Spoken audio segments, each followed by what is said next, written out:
పల్నాడు జిల్లా ఎల్లమందలో లబ్ధిదారులకు పింఛన్లు పంపిణీ చేస్తున్న సీఎం చంద్రబాబు. సారమ్మ ఇంటికి వెళ్లి పింఛన్ నగదు అందజేసి ఆమె కుటుంబ కష్టాలు అడిగి తెలుసుకున్న సీఎం సారమ్మ కుమారుడికి ఎస్సీ కార్పొరేషన్ ద్వారా ₹1,00,000 రుణం ఇప్పించాలని, సారమ్మ కుమార్తెకు నీట్ కోచింగ్ ఇప్పించాలని అధికారులకు సూచించిన ముఖ్యమంత్రి. మీ హస్బెండ్ చనిపోయాడు, కరోనా వచ్చి చనిపోయాడు. కరోనా సమయంలో సెకండ్ వేవ్. అంటే ఎంత ఏజ్ ఎంత అప్పటికైంది? ఏమన్నా అలవాట్లు ఏమైనా ఉన్నాయా? తాగుడు కానీ అవన్నీ?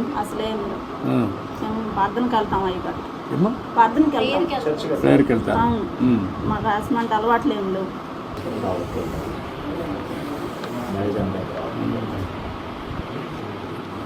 ఇప్పుడు మీ ఇంటి మీద సోలార్ పెట్టిస్తే పెట్టుకుంటారమ్మా? సోలార్ పెట్టిచ్చేస్తే కరెంటు బిల్లు కట్టే పని ఉండదు. ఇంకేంటమ్మా, ఏంటి చెప్పండి మీ కష్టాలు? మా బాబుని చదివించుకోవాలనుకుంటున్నాను. ముఖ్యంగా వాళ్ళ కోసమే నేను ఇంత ప్రయాసపడుతున్నాను. నా బిడ్డల కోసమే, ముఖ్యంగా నా బిడ్డలు చదివించుకోవడం కోసం. నేను ఆయాంలో 5 సంవత్సరాల్లో 5 సంవత్సరాల కాలంలో మన ప్రభుత్వంలో చేర్చినప్పుడు ఇల్లు కట్టించుకున్నాను. అప్పుడు జరిగిన మళ్ళీ 5 సంవత్సరాల కాలంలో మాకైతే ఏం అందుబాటులోకి రాలేదు. మేము చాలా ఇబ్బంది పడ్డాం కరోనా టైంలో. ఆ టైంలో పడ్డప్పుడు మమ్మల్ని ఎవరు ఆదుకున్న వాళ్ళు కూడా ఎవరు రాలేదు. 5 సంవత్సరాల పాలనలో కూడా అప్పుడు 50,000 కరెంటు బిల్లు కట్టేనే మీకు పింఛన్ ఇస్తాము, లేకపోతే మేయం. సచివాలయంలోకి వచ్చిన పింఛన్ ఎన్నికెళ్ళిపోయింది. ఎన్నికెళ్ళిపోతే 50,000 బిల్లు కట్టమంటే అబ్బాయి కూలి పని చేసుకుని ఇప్పుడు కూడా మేము నెల వచ్చాము ₹3,000 డబ్బులు కట్టుకుంటున్నాం పింఛన్ కోసం. 50,000 తెచ్చి అప్పుడు మాకు సచివాలయంలో పింఛన్ ఇచ్చారు 50,000 కరెంటు బిల్లు కడితేనే.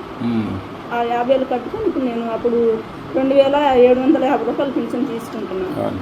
ఇప్పుడు 4,000 వచ్చి నాకు అయ్యగారు నా బిడ్డని ₹4,000 పెట్టి నా బిడ్డ నేను పోషించుకొని చదివించుకుంటున్నాను.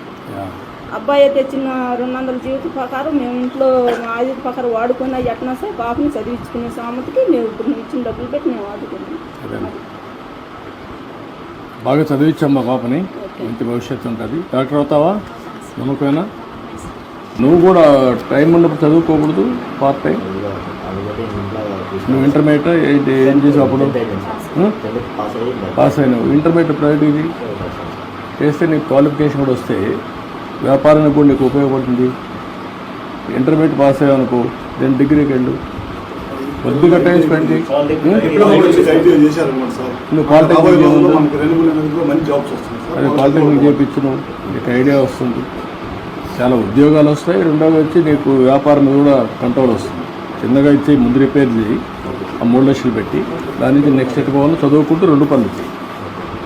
ఓకే అమ్మా, నేను ఆ డబ్బులు కూడా ఇప్పుడు బిల్లు ఇచ్చేసేయమంటాను. ఇది కూడా పెట్టిస్తాం, సోలార్ పెట్టిస్తాం.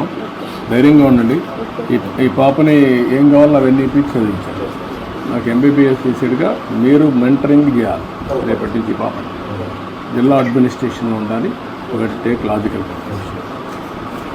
ఓకే అమ్మా, చదువుకోమ్మా. రండి తీసుకోమ్మా.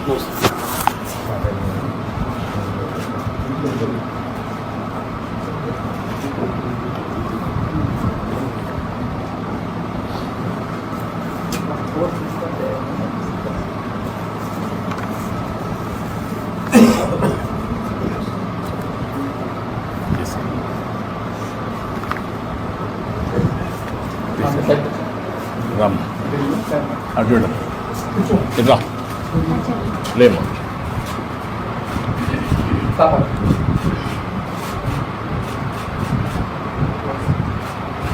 రామ్ రండి పిల్లలు రండి.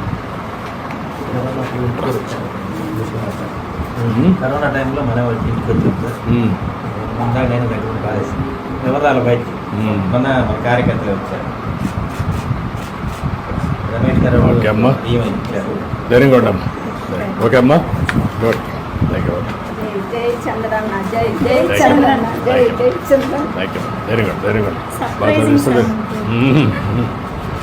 ధైర్యంగా ఉండండి.